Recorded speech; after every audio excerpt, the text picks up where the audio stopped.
Hello, I am Mayor Watt. That is ohmTown.com. That's what powers this show. I stream here on Twitch and then copy everything over to YouTube and a podcast called ohmTown. The subsection of this is ohmTown Daily News Show. This is the ohmTown Daily News Show. The aggregator that powers ohmTown and ohmTown Daily News Show and all of its subordinate I've got construction going on, and it was quiet until just now. Relatively quiet. All right. Well, they're cutting into my house. Because I work out of my house and I telework, and I do the show in my home office. Anyway, let's get into today's news. I will try and get through this as fast as possible, but I will end up soapboxing. I've had an interesting morning. I've been watching popular news, not the news that's fun and entertaining and whatnot, but the stuff that people are kind of burnt out about, I guess. But I go through it so that you don't have to, I suppose. But I'm happy to talk about it, and I actually prefer talking about it. It's all impacting our lives, even if you don't want it to. It really is. And the title for this episode is actually wrong, even though I've corrected it. Today is June 17th. It's episode 168. I don't have titles for the episodes that I do here on Twitch because I am actually watching this, looking at the articles as I bring them up here on the stream. It's a bummer. Every once in a while I see people come in and then they don't say anything, and I would really like you to say something. Come in and say hello and say, hey, this sucks, or this is awesome. And give me some feedback. I suppose if people aren't sticking around, then I'm not a hot mess sort of a thing. Maybe it's cringy. I don't know. But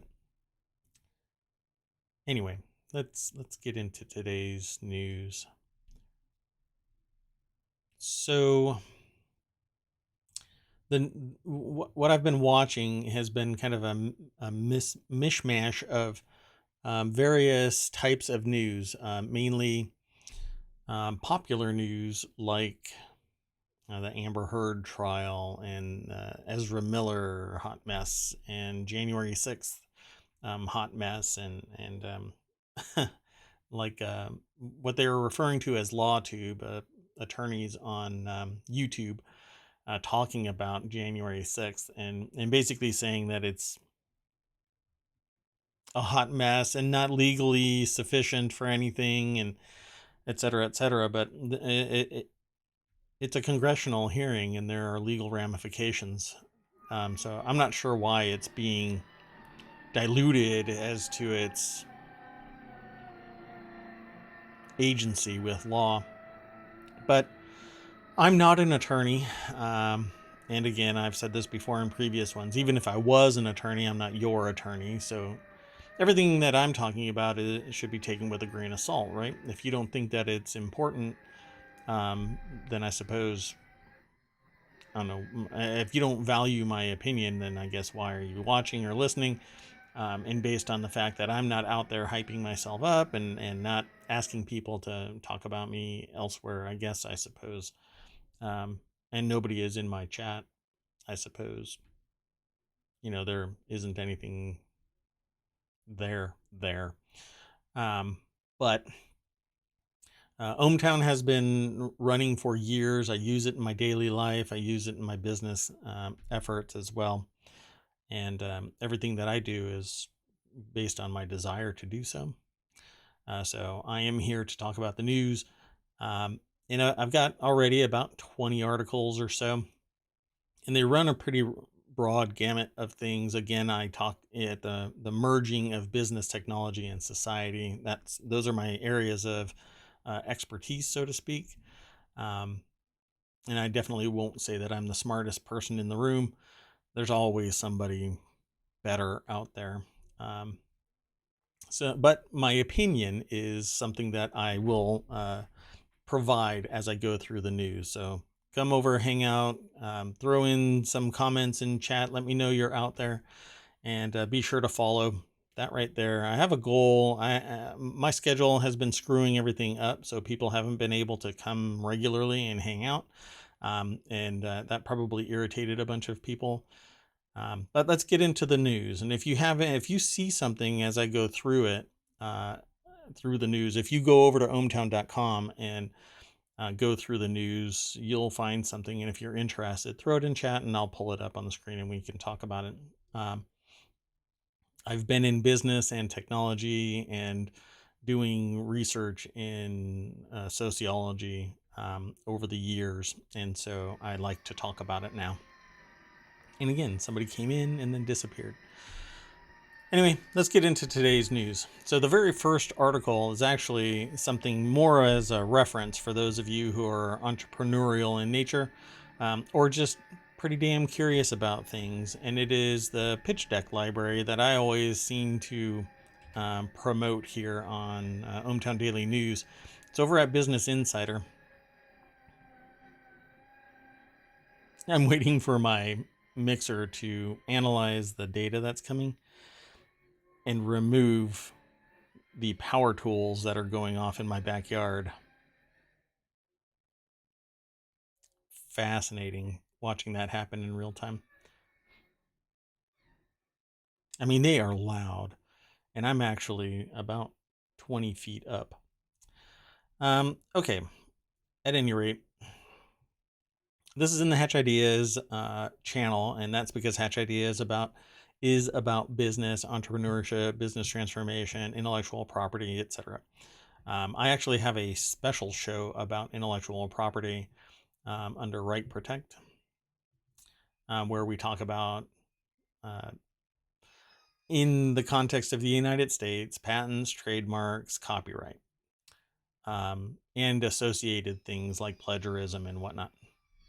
At any rate, this pitch deck library that I was talking about, you can search over 750 pitch decks that startups including Uber, Postmates, and Airbnb use to raise millions. I've provided a couple of these links over time, and I think that it's valuable to see what others are doing, even if they're way outside your league.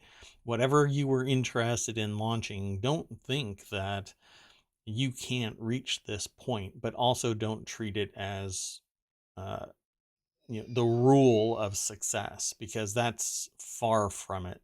This is an article that was written by Madeline Renbarger over at businessinsider.com.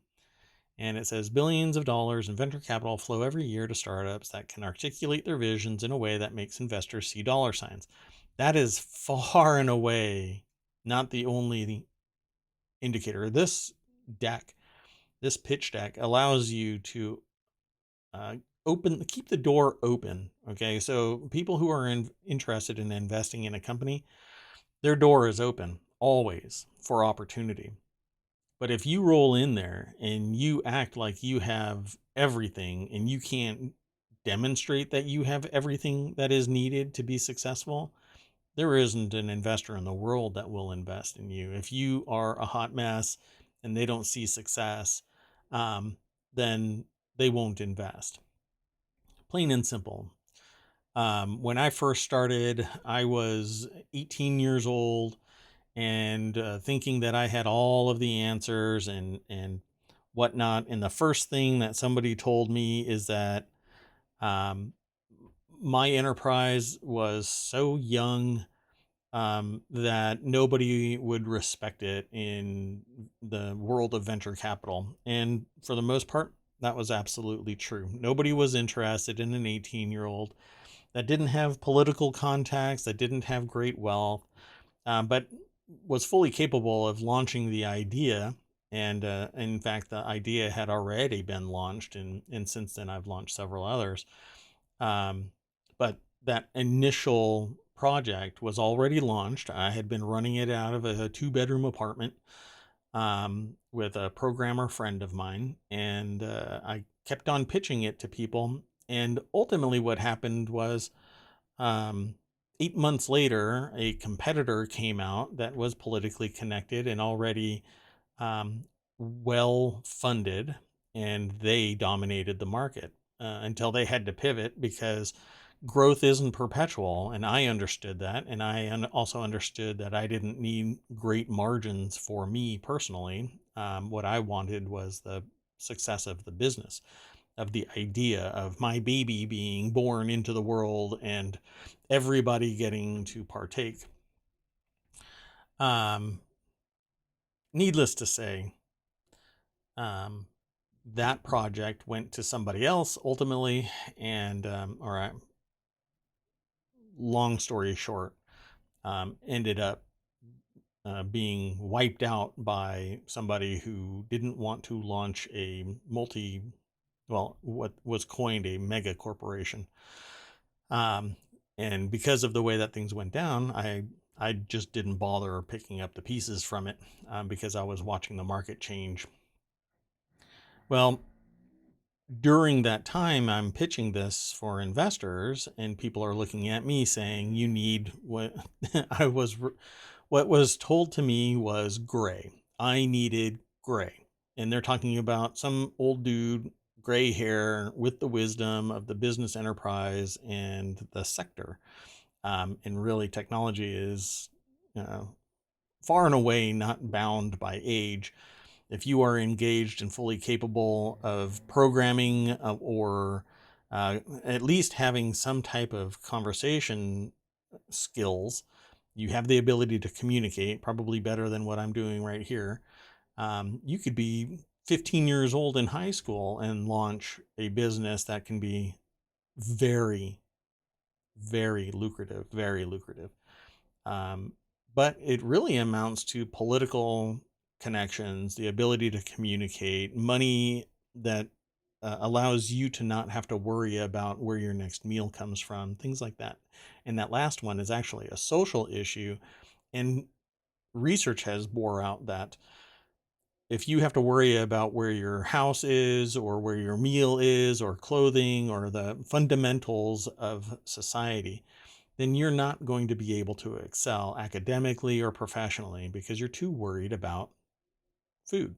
Yes, there are always going to be anomalies. Yes, there will always be people that, penetrate that market regardless of their financial or political or social limitations. Why? Because they have some type of energy around them that they embody into success. But not everybody has that. I certainly don't have that. I'm not that hungry, but I am hungry for other people, right? So I can help other people, mainly because there's a whole lot of effort involved in overcoming obstacles, and I'm not the one that needs to overcome these obstacles. Um, when I get older, I probably will need to have already done that, but at any rate, so go over and look at these pitch decks and see what these other people have done. Um, but understand that far and away, it's all about execution and not just the idea. Nobody really cares about the idea. I used to fight that concept. Just I always got angry when people said it's not about the idea. It's about execution. And well, you can't execute on a vapid idea, on nothing. You have to have the idea. You have to have the idea guy or person, I should say. It just historically, it's always been referred to as idea guy. But the idea person is the game changer. It's the one that disrupts. It's the one that challenges preconceived notions. It's the one that finds the hole and sticks something in there and says, this fixes that problem. So you can't execute on a vacuum. You have to have the idea, but you can't execute an idea if you don't have every other piece of the puzzle in place. Even if it's baby steps, you have to take those baby steps, and that's execution. But you can't If you don't have an idea, then you can't execute if the idea is gone. So if it's missing, if it doesn't really exist, if you don't have a minimum viable product or service, which is really a product, if you don't have the MVP, then it doesn't really matter. You can't execute on nothing. So if you have an idea, go and look at all of these other um, pitch decks and find something that is somewhere in your industry. And you can definitely search for the industry. You just search for a name, something that you might think is a competitor. There's a whole bunch in cannabis right now. Those are going to end up being merged, and it's probably going to be merged into a tobacco company once cannabis is legalized federally. Right now, there's too much risk. The money that is in the cannabis market isn't federally insured because you can't store your money in a bank. In the conventional sense, you have to use something other than federally insured because it's illegal. Cannabis is still federally illegal. You can go through medical profession, but it's the medical profession that legalizes it for a particular person and not an entire sector, as far as I understand it. So the only reason why I said cannabis is because it's right here on the screen. So go over and check it out. I think it's a great resource for everybody who is interested in being an entrepreneur or curious. Let's go on to the next article. And this is about January 6th. Yep, a lot of people aren't interested in this, but guess what? It's impacting your world. So just hang out and listen for a bit. This is a Trump attorney, Johnny Eastman, was warned January 6th would cause riots and didn't care. I watched this yesterday, and it was quite fascinating to hear that everybody in the orbit of Eastman thought that he was crazy.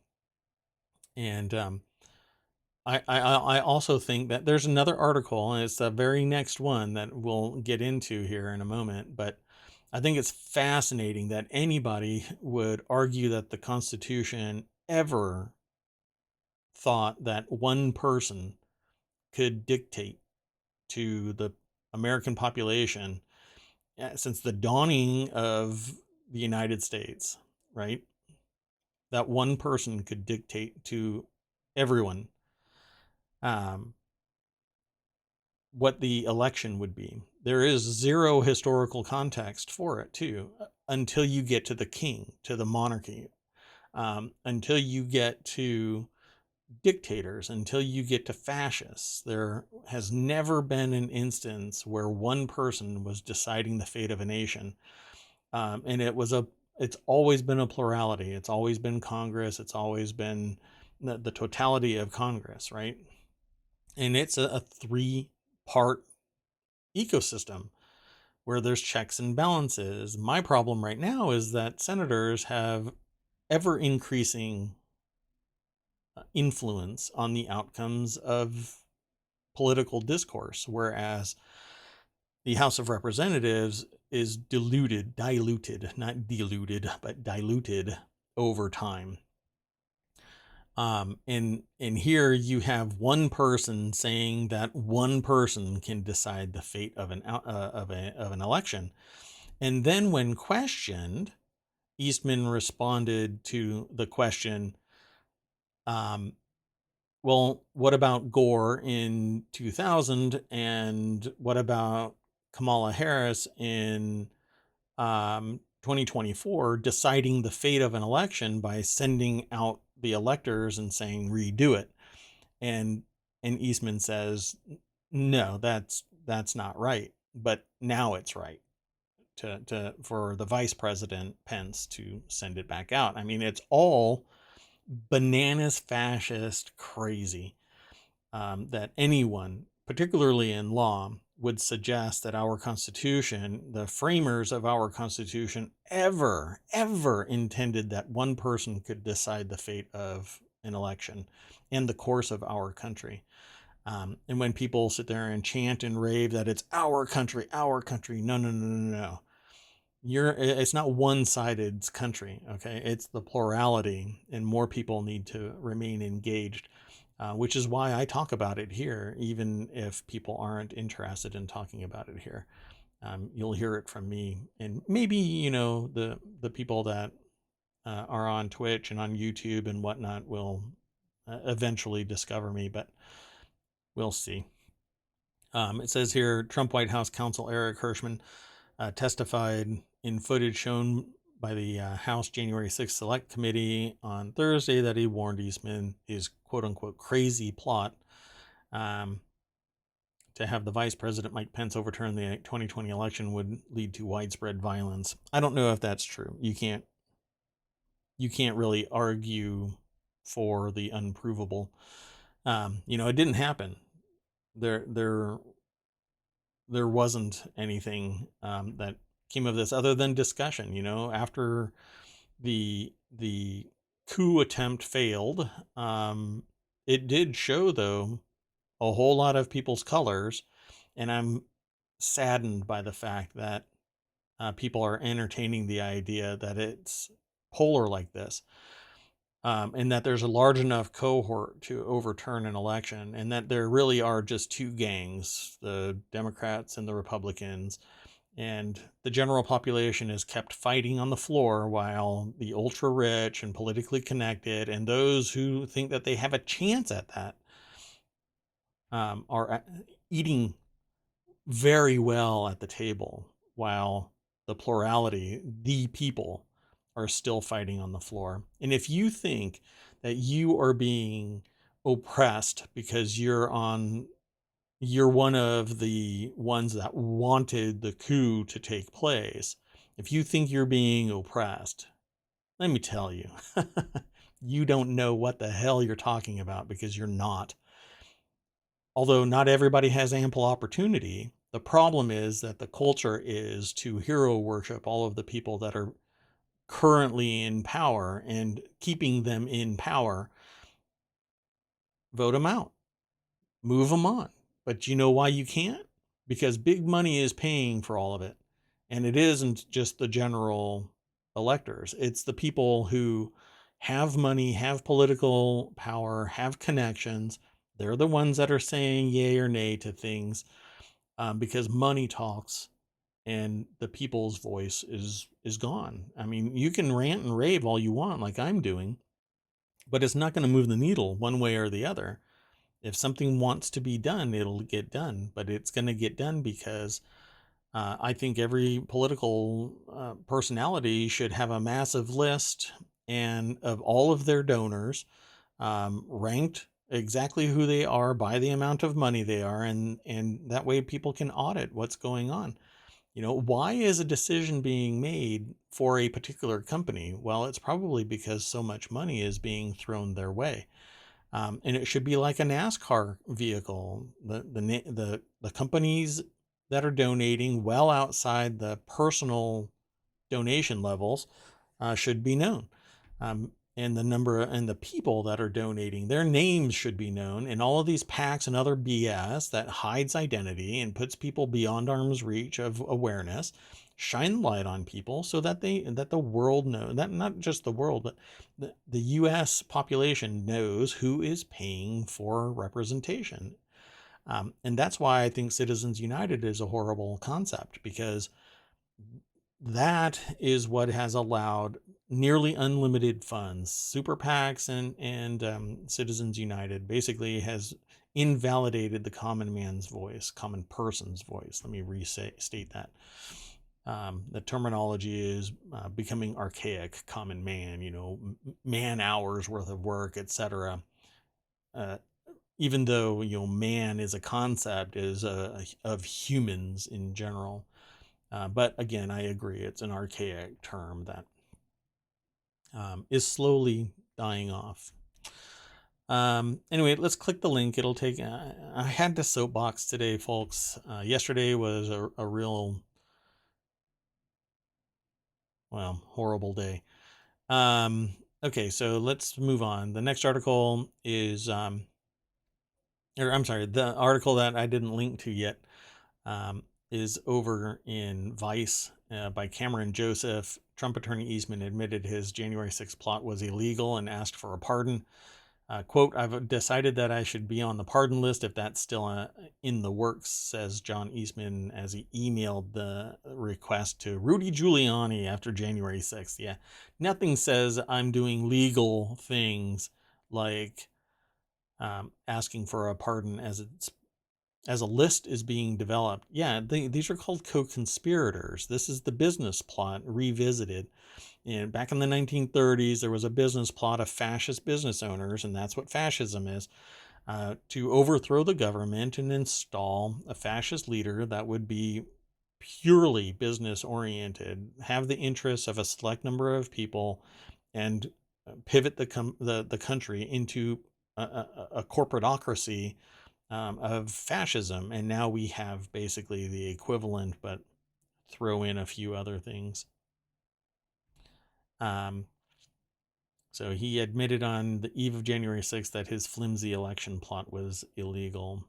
So all of this shows that there was a conspiracy and that there was illegal activity and that all of these people should be brought up on charges for conspiracy to overthrow the government, sedition, treason. Keep on piling it on. But everybody thought that this was batshit crazy. So why did I say that there is a bigger issue here? Earlier on, I said that we'll get into more of this today, and it's because it's the weekend, and everybody should be mulling this stuff over, and then we hit the ground running again on Monday. I'm talking about news, although tomorrow I'll be here talking about the news over the last 24 hours. It probably won't be political unless something really big happens. But the next one is about the Supreme Court, and this is one of the more interesting things because a lot of people didn't really, care about Ginny Thomas. But here we are. Did Ginny Thomas give John Eastman intel on a heated fight at SCOTUS? And this is what I'm talking about. That I said this yesterday. I said this maybe a few times before. Not everybody gets the same information that's actionable at the same level or the same time. There's all this talk about insider trading is illegal and whatnot, but there's different levels of insider information. And it says, first, Eastman suggested in a private email on December 24th, 2020, that he had, quote unquote, insider information about a heated fight taking place at the Supreme Court over whether they'd, I guess, like to, there's a typo or missing words in this sentence, whether they'd like to hear or are willing to hear arguments on Trump's attempts to overturn his election loss, the New York Times reported early this morning. And that was after the 24-hour period for my show yesterday. So that was yesterday. So today, and this is after the hearings, now Ginny Thomas is saying that she wants to talk to the January 6th commission. But my problem here is that there was somebody that was actively informing people. That's what it sounds like. And particularly Eastman, about a heated fight within the Supreme Court of the United States. And my problem here is there should not be a heated argument about the foundation of if the decision should be on one person who really is a subordinate in the hierarchy. They run Congress only at certain times, and it's ceremonial in nature. They don't have absolute control over Congress. But the vice president does not have the right to send back electors, because if the states didn't intend to certify electors, then they shouldn't have certified electors. You should not be able to look back and go, oh, sorry, oops, I got paid more, or I was promised something and I want to pull back the electors and say something else. No, it should be certified, and that's what took place. And it should be certified on valid information, and that's what took place. And I have never seen any valid evidence that there were election irregularities, except for from the Republicans who are saying, like that one guy that I keep talking about, but there's multitudes of this, where a person is saying my dead wife voted for a Democrat. And it turned out that he was the one that did it, and he admitted to it, and he's up for charges on tampering, election tampering. Um, so, really, again, I say every accusation is a confession of their own. They're saying what they are doing out loud and gaslighting everybody. And they being these certain conspiratorial people. Um, and it's frustrating as someone that has critical thinking skills to see this being played out and everybody, other people gaslighting this as if, oh, there's copious amounts of evidence. Really? Display it. Post it somewhere. Where is this evidence? There isn't. But my problem here is that did Ginny Thomas give information to an outsider when they were talking to their husband, who is a Supreme Court justice? And there's a whole lot of history with Ginny Thomas, right? It's weird. My life is so freaking boring that even if you were to audit my history, it would amount to uh, a sleeping pill. You would just fall asleep because my life is boring. But you're not going to catch me doing insider trading. Why? Because I can't. My moral compass, my ethics don't allow me to. People have provided information about their business and stuff where it would be easy to act on it, but you can't act on it. And I don't need some superior anything to say, don't do it. Why? Because my moral compass, my ethical compass doesn't allow me to act on information that is privileged. But others do. And we have a history of it happening in Congress. We have a history of it happening in business. And there's a whole bunch of people that think that they are an opportunity away from being absolutely successful. But really, that opportunity is usually selfish in nature, right? You even go to America's Got Talent, and the reason why somebody's given an opportunity isn't necessarily because they have talent, because there's a lot of people that have talent, but it's an opportunity for somebody to sign them up and make money off of them. And everybody who goes there has that. It's a chance at the brass ring. But it's really bound on the idea of not just, it's really wholesome that we're going to give somebody an opportunity to become famous, but post your videos on YouTube, you'll be discovered. But this is a fast track, right? And nobody's ever going to buck that system because they think that they're that far away from being world famous. It's just not going to happen unless somebody decides, oh, the producers, and not just of the show, I'm talking about ground level producers of goods, services, shows, whatever. They're the ones that are dictating if you are going to have an opportunity or not. And it's always from a position of authority where they have the means to provide you out of the graciousness of their, wallet. So, did Ginny Thomas give anything to Eastman, who seemingly everybody has a concerted voice that his plan was crazy, if not him? But so Eastman said he knew about an internal heated fight at the Supreme Court, and he was talking to Justice Clarence Thomas's wife. This is Cameron Joseph over at Vice.com and a section called Vice News. So this all happened before January 6th. People knew that January 6th was going to happen. And one senator, I think it was a senator, even posted that today is 1776. I mean, it's all crazy. It's all crazy. The odds are not based on the legal merits, but an assessment of the justices' spines. And I understand that there is a heated fight underway. Eastman emailed pro-Trump Kenneth lawyer, pro-Trump lawyer Kenneth Chesebro, or Chesebro. I don't know how his last name is pronounced. Don't really care. Who replied that, quote, odds of action before January 6th will become more favorable if the justices start to fear that there will be wild chaos on January 6th unless they rule by then, either way. Imagine the Supreme Court is in fear of wild chaos, and that's their decision. The Supreme Court is supposed to not be populist.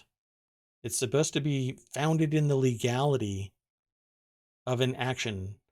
It's supposed to see a case and say, yeah, we reaffirm it, or no, send it back and have it redressed with this guidance. They don't have a finding, yay or nay. They say this should be reheard. But if they reaffirm it, like in Roe v. Wade, it should have been codified as such and take really something closer to picking a glacier up and moving it somewhere to change the tenor of that law, because the Supreme Court reaffirmed it. So it really does have a great amount of historical legality to it. It's founded in this precedent, the nature of the law, because it's being reviewed based on that historical context from the Constitution, from the dawning of the United States on. It's not supposed to be populist in nature. It's supposed to be immune from populism. But that's not what happens when you inject somebody, you force somebody in that obviously has religious and political overtones instead of legal overtones. The bias is tangible. You can feel it now.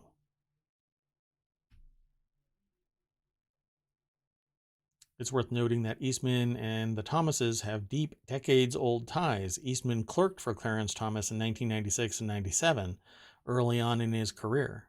Thomas also has ties with Claremont Institute, where Eastman works. The Supreme Court Justice has spoken there in the past and regularly quotes the Institute's founder.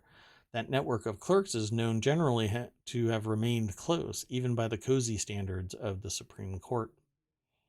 And we also know that Ginny Thomas played an active role in trying to push to overturn the 2020 election. She actively lobbied, and they link to information, lawmakers in D.C. and in key swing states to try to overturn President-elect Joe Biden's election victories, and was in touch with the White House Chief of Staff Mark Meadows and others in Trump's orbit, urging them not to concede long after it was clear Trump had lost. That should have been illegal, but apparently not, because a conflict of interest doesn't exist. There were a lot of complaints about certain, I'll just say attorneys.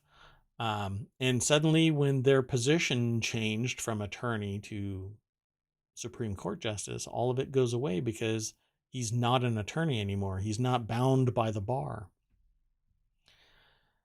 And it's not Thomas that I'm talking about.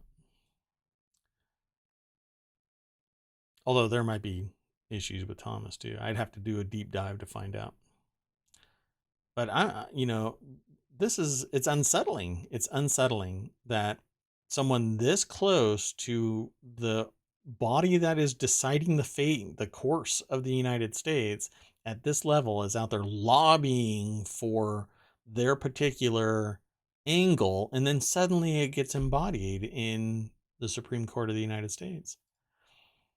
If I divulge any information about what I do to somebody, I could be open for investigation. But I don't.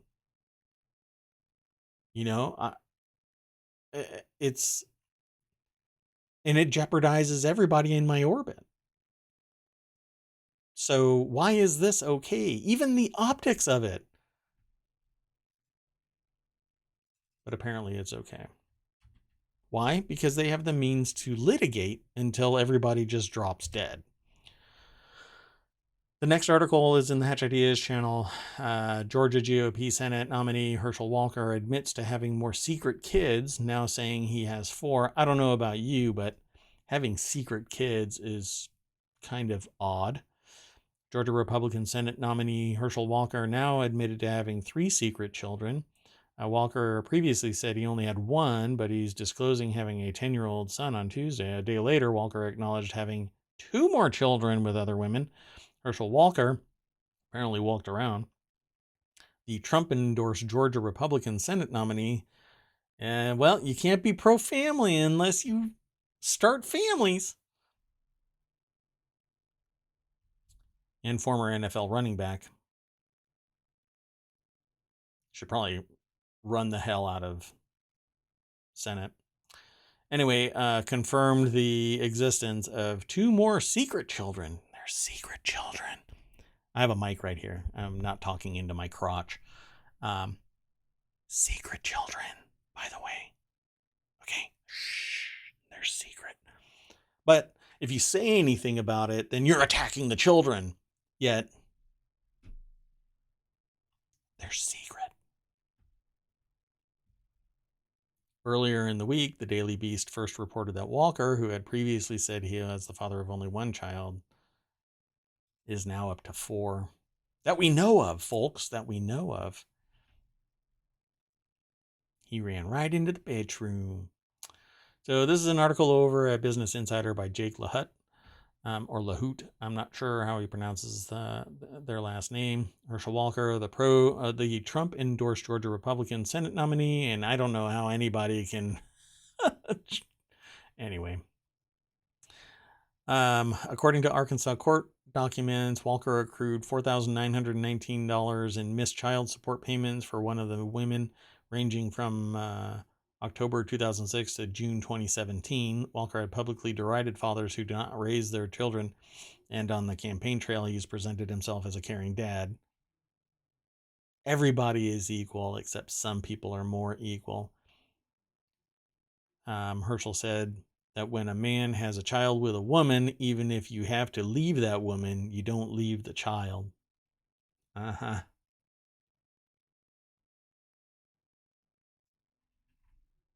I'm sure everything is not an issue here, folks. Not an issue. The next article is over in the Mobile Channel.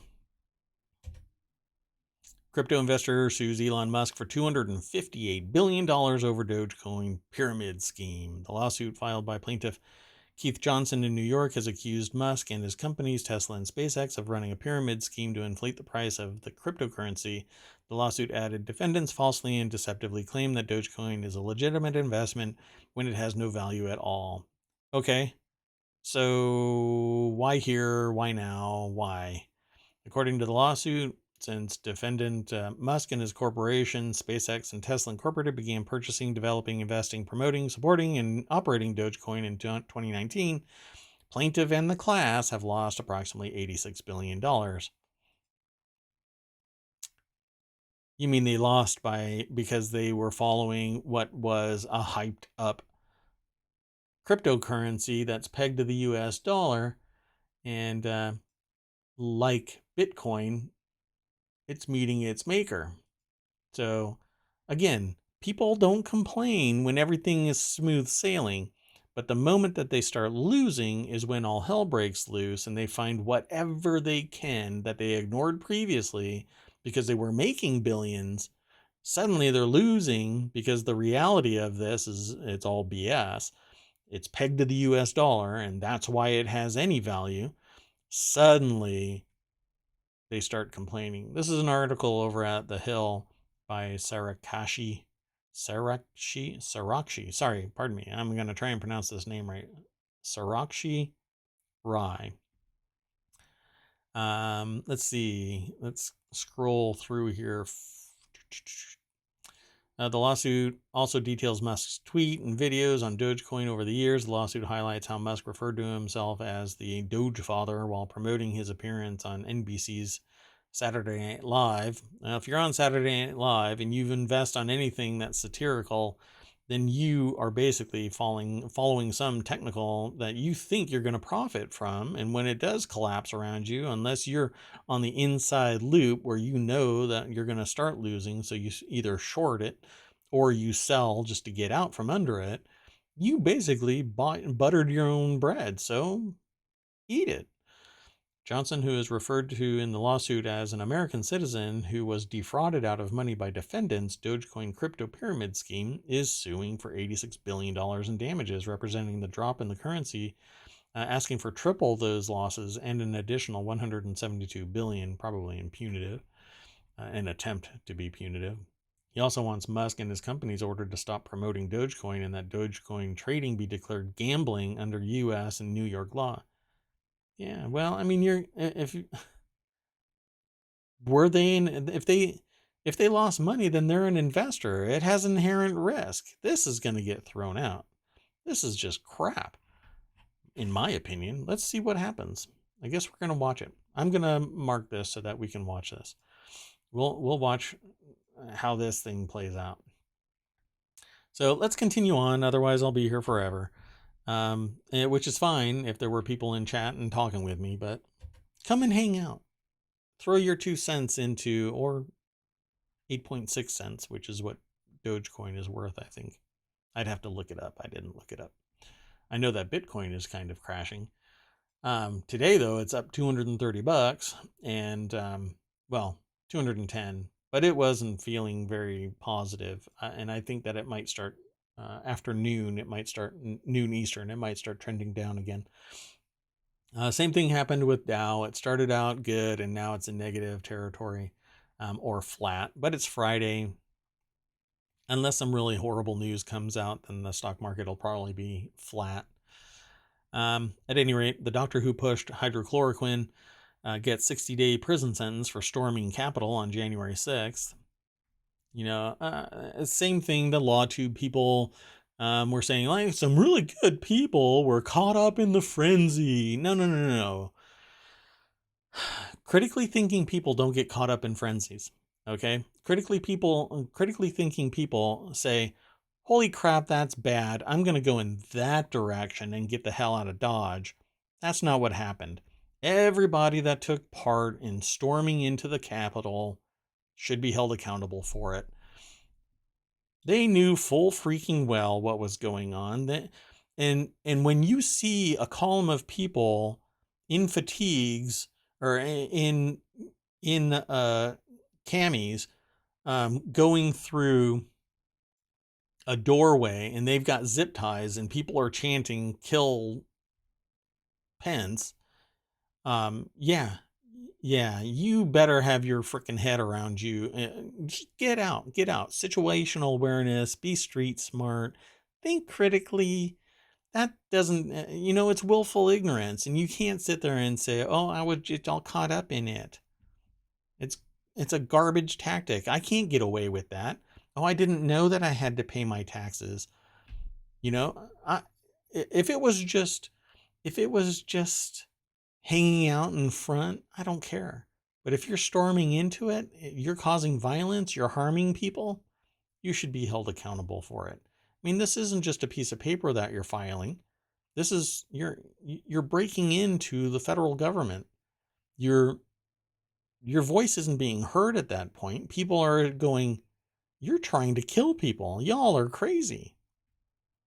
But it's willful ignorance. Go get an education and hang out and talk about things and think critically about stuff. That's what school's all about. Not an echo chamber of your own ideology. Why do you think college is so enlightening? It's because it shows you beyond your silo of acceptance. Basic sociological machinations there, okay? There's more than just your in-group that exists in this world. And you are not right all the time. Learn it. It's called humility. It's actually taught in the Bible, right? Right? Is that taught in the Bible? Maybe you can look it up. Simon Gold, the founder of anti-COVID-19 restriction group America's Frontline Doctors, pleaded guilty in March to entering and remaining in a restricted building or grounds when she stormed the Capitol last year. Gold will pay $9,500 fine, which is nothing.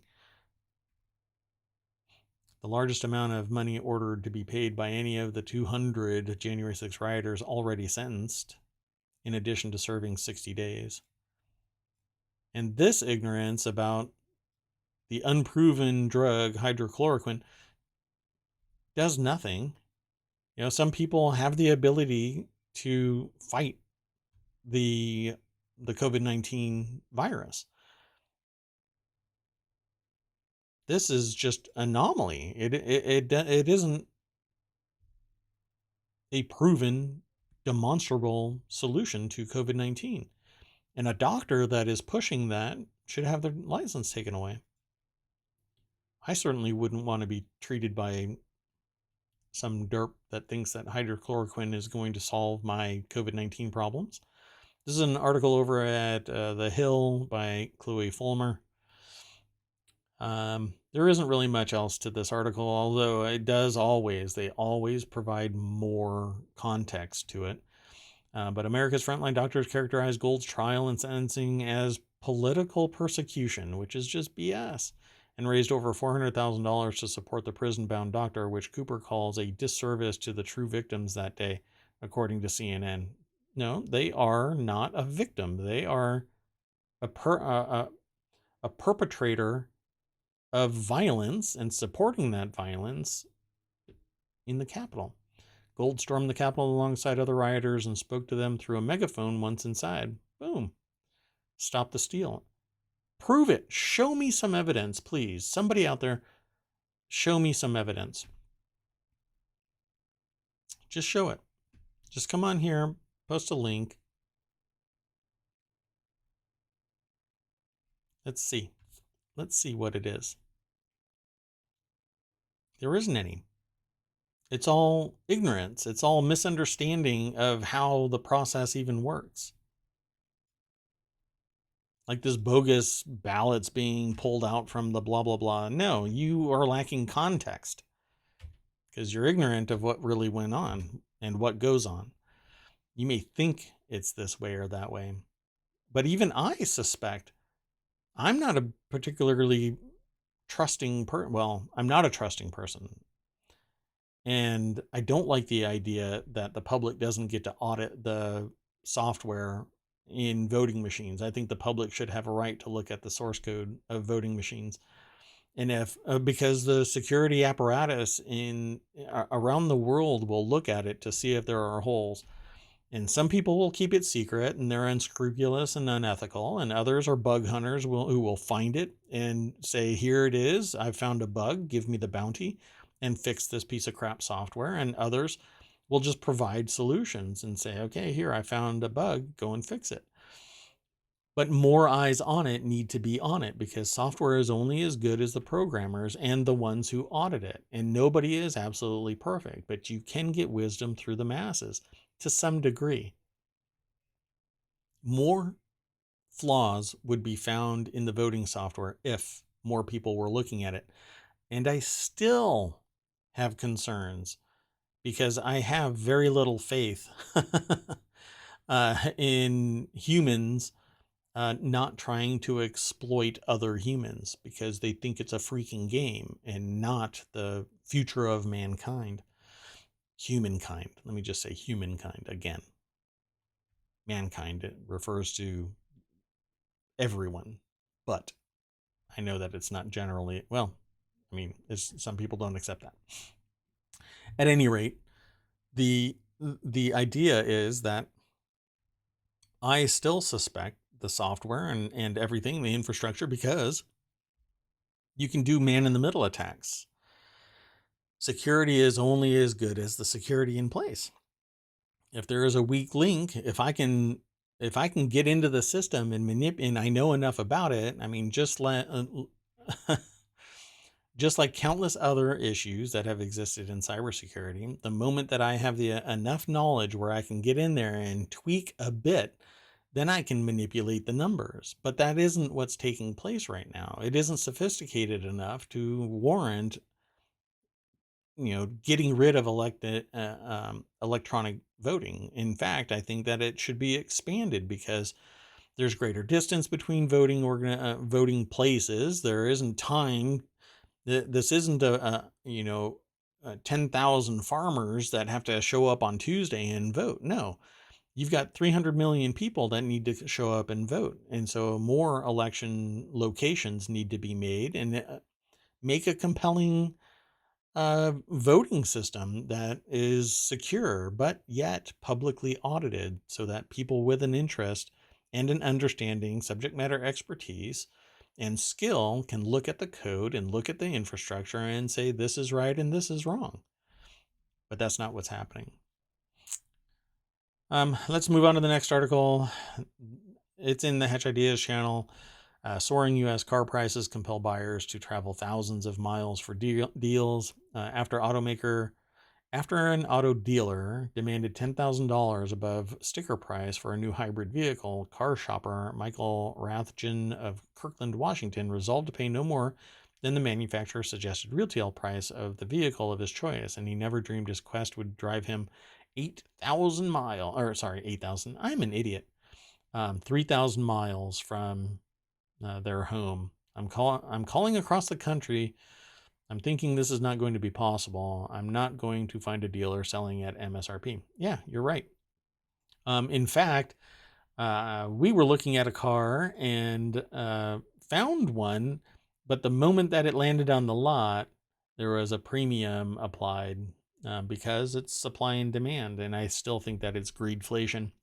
If a car is produced and it has an MSRP, that should be the price, because that's the margin you're supposed to be working in.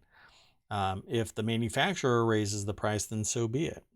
But just because the buyer gets it at X, or I'm sorry, the seller gets it at X price, and the cost of living has increased, guess what? Your margin should be smaller. You shouldn't be screwing over people well above and beyond. I mean, it basically is turning it into a black market to acquire a car. And the dealerships are, the dealers, get it? Black market. Anyway. Yeah. And all I wanted to do was get a new car, get out from the car. Oh, and by the way, the Dow is dropping. It's only down 100, but it's pretty flat. And there's about 4 more hours left in the day for trading. So this article is over at The Guardian by Alan Chernoff. Car prices are just outlandish. If you want a nice car, you're looking at $80,000 nowadays, 60,000 plus. But if you get one that's a clunker from 5 years ago and doesn't have a warranty, unless you want to withstand phone call after phone call about your expired warranty, or pay a premium of $3,000 for an aftermarket warranty, which is pretty damn difficult to actually get, put into effect. It becomes a proxy fight, really. Anyway, this drives me nuts, because my car, for instance, is worth more now than it ever was.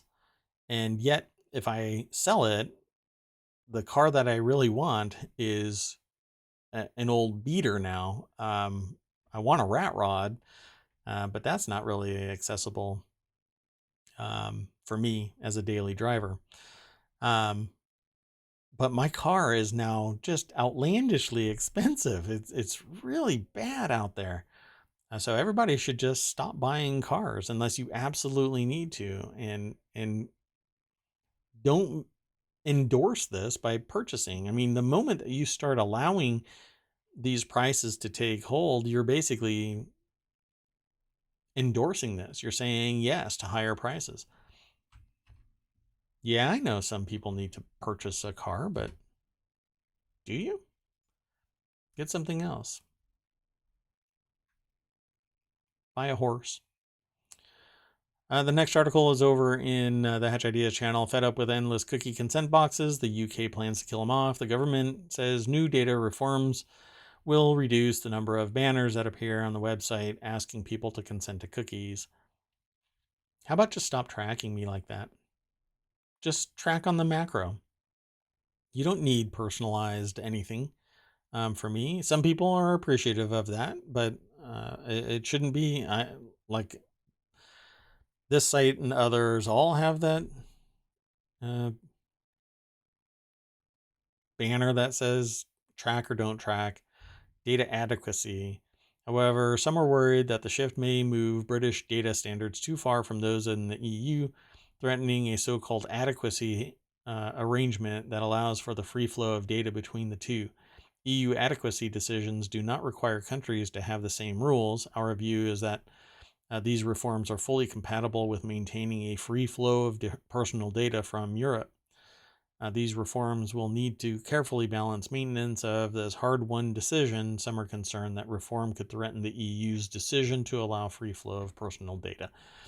These are people that are going back and forth talking about if the UK rules are incompatible with the EU's rules, except that I think that even the US should follow the EU and say, you have the right to be forgotten.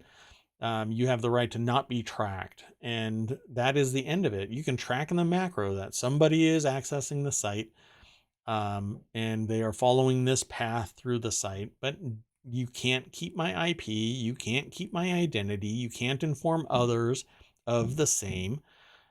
Each site has to have its own login, or it's attached to an OAuth login that I equally prevents people from storing my identity if I so choose to not be identified as an individual. Yep, they're doing construction still in my backyard. Let's continue on. The next article is going to be one that's going to be interesting, and I'm sure that we'll hear about it in the courts if the people so choose. Hold on a second. I'm trying to do something, and I have a microphone stand that blocks my view, which is not really the brightest thing. So yeah, I have a thermostat that if I don't poke it periodically, it thinks that I'm not home. And then my office warms up. So yeah, it marked me away, and the temperature in here is probably about 80 degrees now. Not really something you should worry about. SpaceX fires some of the employees who criticized Elon Musk in open letter, says a report. So SpaceX dismissed some of those who had organized the letter criticizing Tesla CEO's public actions and tweeting as distracting and embarrassing. Yes. That's right. Nobody should be able to talk about senior leadership. Did you know that? You lose your First Amendment rights when you are using corporate assets. This should be interesting. Barbara Kohlmeyer over at MarketWatch wrote this article, and it says that's according to a New York Times article. So remember how this works. I post an aggregated news article. It's from MarketWatch, but MarketWatch references New York Times. You can get to all of this through ohmTown. The terminations were also confirmed in an email obtained by the Times from Gwyneth Shotwell, SpaceX's president and chief operating officer, who reportedly said a number of those involved were no longer working with the company. And that's probably because they have contracts, employment contracts, that might stipulate you're not allowed. The letter, solicitations, and general process made employees feel uncomfortable, intimidated, and bullied, and or angry because the letter pressured them to sign on to something that did not reflect their views, Shotwell wrote. We have too much critical work to accomplish and no need for this kind of overreaching activism. Yeah, it's the same thing that I say about a company investing based on an ideological or political bent. No, a company should not be allowed to, because it represents the totality of those employed inside a company. And that means that each individual has to discount that voice outside. When I'm talking to somebody and I say, well, no. I don't agree with the investment or statements of the CEO. I'm the one that has to defend my reputation because I think that the CEO is an idiot. And that's not what should happen. So when somebody invests or somebody talks about this or that or the other. It should be abundantly clear that they are speaking of their own political, ideological bent, whatever it might be, from religion to money to anything, or they are a representative of SpaceX or whatever company, and thus speaking from the perspective of SpaceX. So even having a PR person saying X, Y, and Z about the company, and then to sit there and say that they have too much critical work to accomplish and no need for this kind of overreaching activism. They are trying to dictate what an applicable amount of activism is. Of course, anything that is distracting from their particular internal narrative is overreaching activism. But I guarantee you, if this person wasn't being paid to say this, and well, no, they probably wouldn't say any of this if they weren't being paid to say it. So, really, what this is you have um, you have an imbalance of power, and this is economic theory, this is sociological theory or sociology theory. Um, the person that is providing basically has dictatorial powers, and these people were fired because they wanted to have a voice. And the only people that agree with this type of thing are dictators. And believe me, I know, because I've had conversations where, because the person has authority, they think that they can basically get louder or threaten or use terminology that is damn near mob type of speaking, you know. Uh, Today is turning into another day. I'm only halfway through my news, and I've already been doing this for an hour. The next article is in the Hatch Ideas channel. Two of Europe's biggest airports are cutting back on flights to stop labor shortages. I can actually accelerate some of this. Like this one is basically they're cutting they're cutting flights, which will stop labor shortages, but it's going to drive prices through the roof. This is an article from BusinessInsider.com by Stephen Jones, and let's see if they even broach that. Let's see. Global aviation has been battling a shortage of baggage handlers, airport management staff, and pilots at a time when demand for travel is reaching the summer peak. Well, why? Why? Why is there a shortage? It's probably because they're tired of being abused financially. Look at the inflation level. Look at the CPI. You know, what used to be $100 worth of groceries and filled 4 bags is now $100 and it's 1 bag. However, a review by the airport found that a number of companies providing services continued to suffer severe staff shortages that would lead to further queues, delays, and cancellations. So, kind of like, don't test. Don't test for COVID, and COVID infections go away. It's bullshit, but the moment that you stop testing, suddenly, you know, it declines. The number of people that are sick are decline. No, that's not what happens. You're just not testing, and it's, you know, blooming across the land. Um, it's willful ignorance. In this case, it's going to lead to profitability for those who are still paying, because the company's going to get rich because they're cutting flights, which allows them to say, well, there's fewer flights, and so they're in great demand, so we can charge more. Let's see. Let's see if that actually happens. Yeah, they don't talk about it in this Business Insider article. Let's continue on. The next article is Valve VR patent stirs up fresh hopes about a rumored standalone Deckard headset.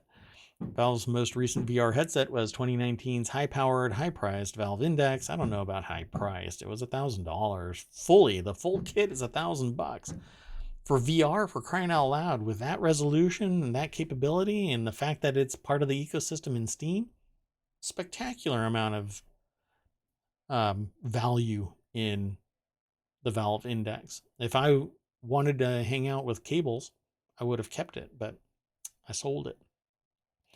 But rumors have long been swirling that the company is working on another device, a standalone headset, codenamed Deckard. Well, here to give that rumored pot a fresh stir is a recently published patent application from the company that could reveal Deckard itself. Yay, but patents rarely embody everything. I'd have to look at the actual patent. But anyway, this is an article over at The Verge by James Vincent, and it shows what might be the Deckard headset, which looks like the Valve. I'm not sure of the cabling and whatnot that is in display here. Oh, wait, that is the Valve index, I think. Oh, no, that's the Deckard, sorry. So what you're looking at are the designs from within the patent. Different cables, different connectors. It looks big and bulky. It's definitely VR, not AR. They have that same face gasket, which is great. I actually bought aftermarket gaskets and stuff so that I could swap it out between people and they didn't have to worry about my face sweat, because your face sweats a lot. I actually bought an aftermarket fan that sockets into the feature connector. It's pretty neat. In a recent YouTube video, Lynch pulled out a number of Deckard-coded dev tools and like the latest Steam VR beta, suggesting Valve is quite far along with productizing whatever this new headset may turn out to be, and the recent launch of the Steam Deck proved that Valve can still surprise and delight and frustrate. Very interesting. So let's hope that this is a wireless VR headset. I'll be buying it. I really loved the VR index, the Valve index. Pixar's Lightyear was banned in 14 markets over same-sex relationship as Disney grapples with history. That's the next article, by the way. As it grapples with history of stymieing LGBTQ, they left off the plus representation in its movies. Yeah, I see this happening. Usually in siloed cultures that don't want anything challenging their particular, and technically it's a religious ideological bent, because it's not really about business. It's purely society, basically denying the existence of the LGBTQ plus community, which has been around forever. The difference is that in history past, they were either stoning them or killing them. Anybody that didn't identify in the binary. Well, nowadays, there isn't as much lead paint in the world, and people can be who they want to be, and it's getting more and more accepted, even though it's always been present, just oppressed. And like others saying that they are oppressed, just wait. If things go the wrong way, the oppression that the LGBTQ plus community feels now will be basically it would be considered light as opposed to what might come down the pike. And we were headed in the right direction. The LGBTQ plus community should be accepted for who they are as a person and not categorized. I don't even like the idea of categorizing people, as in the LGBTQ plus community. I think that everybody is a human being. And, this same-sex kiss in an animated movie is suddenly the worst possible thing for some country and other markets. And really, it's an ideological bent. But when you look into the culture, or you peel back the layers of the onions, there's other things to worry about. Let people be who they want to be. Just accept people for who they are, the content of their character. It's just such a beautiful phrase. Judge people by the content of their character. And and you loving whoever you want to love doesn't really shouldn't matter to anybody. If you have to walk your child by somebody and uh somebody is kissing somebody of the same sex, same gender, um and your kid asks, you know what? Good. Talk to your kid and say, well, there's a whole host of people in a broad range of in the human condition, and this is one of the things that people do, and accept it.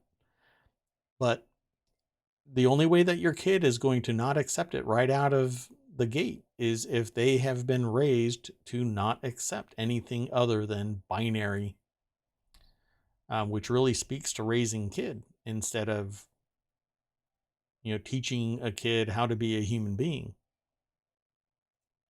Let's click the link. This is businessinsider.com. Pixar's Lightyear was banned in 14 markets. It's an article written by Travis Clark. Could also face an uphill battle for release in China. I guarantee you it will be the world's largest theatrical market. It's a market that is also an echo chamber of a particular political, fiscal, religious, everything cultural dynamic. And you try and challenge it, and you get a rapid and sometimes volatile response. The bans follow Disney's messy response to Florida's Don't Say Gay bill and ensuing backlash.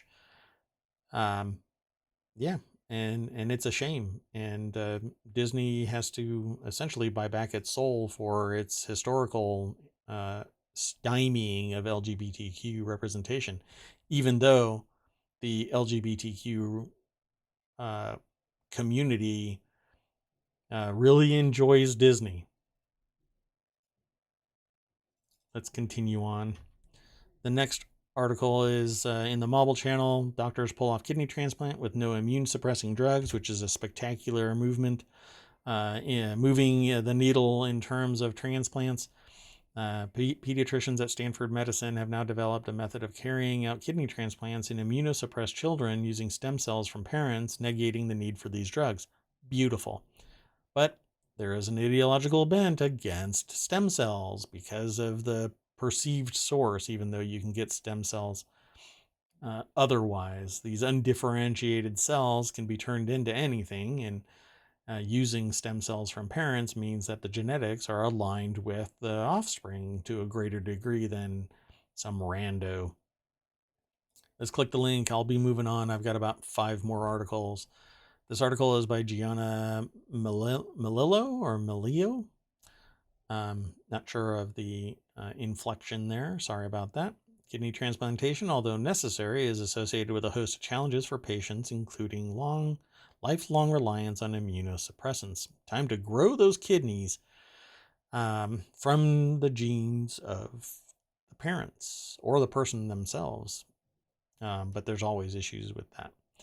If you have the same thing that causes some malady within the kidneys, then the genetic predisposition might actually be within that still. However, let's see. 3 children have undergone the procedure so far, and all of them had a rare genetic disease called Schimke immunoosseous dysplasia, an immune disorder. The case series was published in the New England Journal of Medicine today. The patients first received bone marrow stem cells from parents, then 5 to 10 months later underwent a kidney transplant. And they've healed and recovered and are doing things they never thought would be possible, said the parent, Jessica Davenport, in a statement. Pardon me.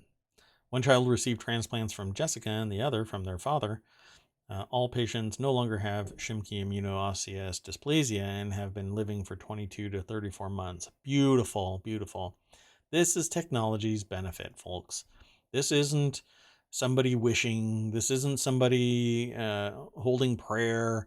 This isn't a miracle. This is science. This is technology. This is society leaning into its own course of action instead of allowing the demise of life. and yet where this is important, the same type of action is being ignored elsewhere. But that's probably going to be another discussion somewhere else.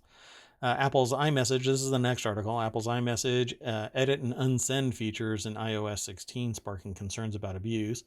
Yes, I believe that there is a possibility of abuse if somebody chooses to edit and there is no demonstrable way to show the actual edit, then you can have issues. Although it says delivered and edited, or recalled or whatever, if I don't have the ability to go back, it can cause problems in terms of due diligence and the context for phrasing that shows up afterward, right? So it says, don't rush, I've got it covered. Hey, Gabe, can you forward me the meeting notes? And it says delivered and then edited in this picture. This is an article by appleinsider.com, and the author is Amber Neely. And this is the very first thing. When I heard that they were going to offer up editing capabilities to messages, I totally saw this coming. This was definitely an issue, particularly unsend. And it needs to be marked as message recalled or something other than just purging it from the line of discussion. Now, I haven't installed the beta of iMessage in my devices because I'm not developing anything right now. So I don't need the developer update. But rest assured, they're getting feedback about how to address this issue. And hopefully, it says, of course, Apple didn't just say that you'd be able to edit messages. They'd also announced that you'd be able to delete messages. And if you're like us, this is the author of the article at Apple Insider speaking, that may be a feature that you'd already been at least partially hoping for. And if you do a lot of talk with your coworkers, family members, friends across iMessage, you've probably accidentally sent a message to the wrong person. I have. Typically, it's not much of a problem. Deleting those sort of messages, which we always realize when we've sent it mere seconds after we've sent them, is a great way to keep messages clean and tidy. So it's not a perfect feature. This person is just writing and writing and writing. Of course, the 15-minute time limitation does help. Again, yeah, so it'll be locked in after 15 minutes. I think that's quite a long time.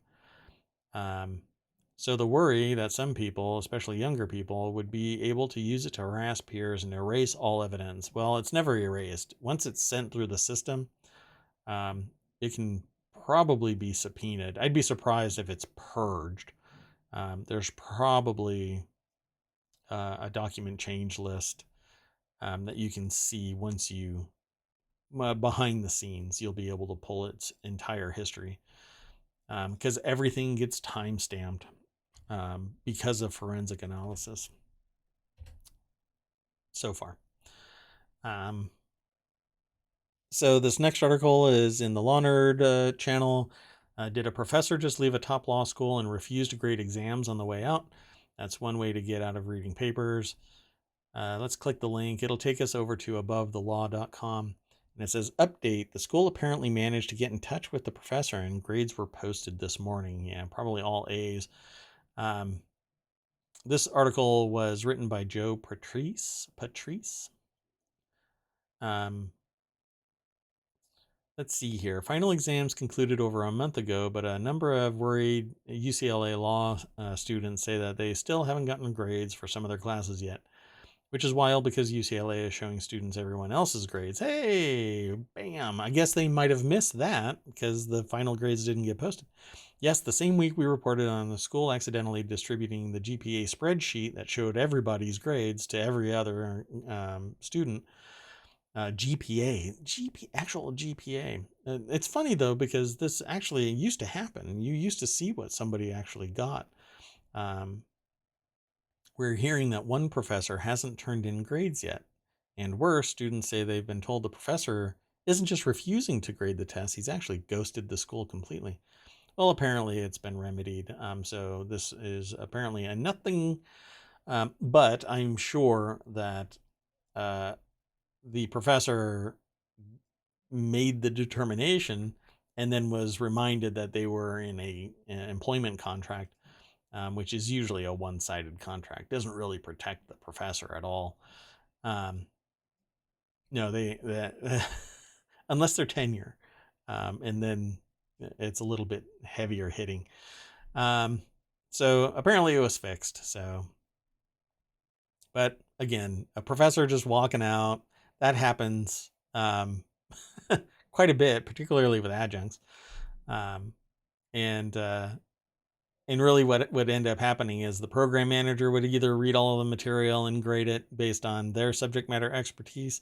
Typically, a program manager has the ability to do everything within the channel, except maybe niche areas, very specialty areas, or well, it doesn't really matter. The point is that usually uh, a program manager will be able to find somebody else that can grade the materials if a professor does ghost them, or the program manager themselves will be able to do it one way or the other. Let's go on to the next article, the last one of two, the penultimate. Fed and other central banks experiencing a great awakening. Aliens, Mohammed El Arian says. He's been popping up in my news feeds lately and aggregated quite a bit. So central banks are finally getting with the program and stepping up their fight against inflation. So I'm going to click the link, takes us over to CNBC and an article by Fred Imbert. I'm not sure what's happening. Interesting. I won't be able to talk about this beyond just linking to the article. I'll have to figure out what's going on. My browser just kind of borked at the something that's not being displayed over at CNBC, which is fairly new, and I'll remedy it after the show. And finally, the last one for today is the only Top Gun, or only in Top Gun, can the U.S. military solve our multitude of problems in real life, plowing money into shiny fighters, fighter jets, while Americans struggle and the climate burns makes us less safe. This is an article over at Common Dreams. And what's interesting about this is that is absolutely true. Although, again, Common Dreams titles tend to be inflammatory in nature. It says, in real life, plowing money into shiny fighter jets while Americans struggle and the climate burns makes us less safe. The article is by Lindsay Kashgarian. Says by Other Worlds. I'm not really sure what. I guess it's an article that's published in Common Dreams, but by way of otherwords.org. Let's see. Somewhere at a theater near your Top Gun Maverick is serving up feel-good drama about a plucky U.S. Navy pilot who dispatches some unnamed bad guys before he gets the girl. Actually, this one in Maverick, I believe it is revealed as being Russian fighters. In the original Top Gun, there was no name, no branding, no nothing, just a nameless enemy. But in Maverick, I thought that it was actually named. So the article is talking about the next budget, 800 billion. We're broaching $1 trillion, which is just, it's about a 15th of the economy right now. Needless to say, Maverick is not coming to the rescue, but that isn't stopping some members of Congress from demanding ever more money for the military. And really, this is about boots on the ground in various formats, right? But one thing that I have noticed in history is that there isn't any change unless the conflict is catastrophic, right? We were at war with Japan to the point where they figured nuclear weapons would be the only solution to combat a bloody war, where both sides lose an immense number of human lives. And so they dropped 2 bombs. And U.S. is the only one that ever dropped nuclear weapons on somebody else, thankfully. And sadly at the same time. And Vietnam, same thing. It was an intractable position. Afghanistan, intractable position. Great loss, but still pales in comparison to dropping two bombs on Japan. Hiroshima and Nagasaki, two bombs wiped out entire cities and all of the people within it, and billions of dollars worth of destruction on top of it. And then we send in engineers, and then they start, the Japanese culture just took hold of that engineering mindset, and now they're juggernauts. I think that it's great in terms of recovery, but sad that it ever took place.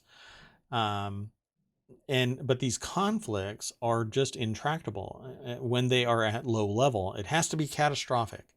Otherwise, there's no change. Civil war was catastrophic, and then there was an ideological alignment with getting rid of slavery, and the people that lost dropped into the shadows, and now we have it all coming back. But for all this time, it's been in the shadows, hidden away under the rock. And then when the internet came out, everybody started talking about it in the shadows again. But the moment you shine light on it and the abuse of it and the ideological bent needed to be this way and the religious bent to be this way, you end up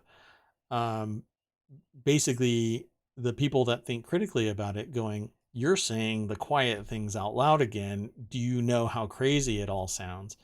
And that's even coming out in the January 6th hearings, which again, some people in LawTube say that it has no legal basis.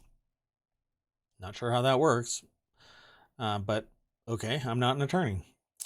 But this article is talking about the fact that spending all of this money hasn't solved anything, but it has prevented further penetration of abuses. But it's abuse on the other side of the fence, right? So you're killing people to stop people from killing people. Instead of everybody understanding that humans are humans and we need to find the solution for this common issue, which is conflict. It's all about resources. It's all about power. It's all about sociopathy, and to take a life there's no redeeming that. I mean, it's just a horrible thing, but sometimes it has to take place because others are killing others. And so this has grown bigger and bigger and bigger, and you have to use phrases like shock and awe, and you have to throw 5,000 people at the front line and they all die. And you still have to just walk away from it because it's intractable. Many of the issues are tribal. Many of the issues are sociopathic power. They want control. And they want the benefit of running a country and privatizing the public wealth and so on and so forth. There's so much to it that it can't just be discussed in a little soapbox here on Twitch for 4 minutes. We have a lot of issues here. And this one article starts talking about it. So I encourage you to go over and read this article. So for instance, all of this adds up to a Pentagon that has so much money it literally doesn't know where it all goes, and the government that can barely imagine solutions beyond Maverick in an FA-18 Super Hornet that the Navy lent to the studio. While some lawmakers want to add even more to the Pentagon budget that is already higher than it was at the peak of the Vietnam War, others see another way forward. A new bill from the representatives Barbara Lee and Mark Pocan would cut $100 billion from the Pentagon budget to fund neglected priorities and bring some discipline and sense to the Pentagon. But these large industrial orders are adding to the mitigation of inflation because it's feeding into the circle of economics between the military industrial complex and public. So there's a lot of taxation and a lot of wealth that's in the circle. Unfortunately,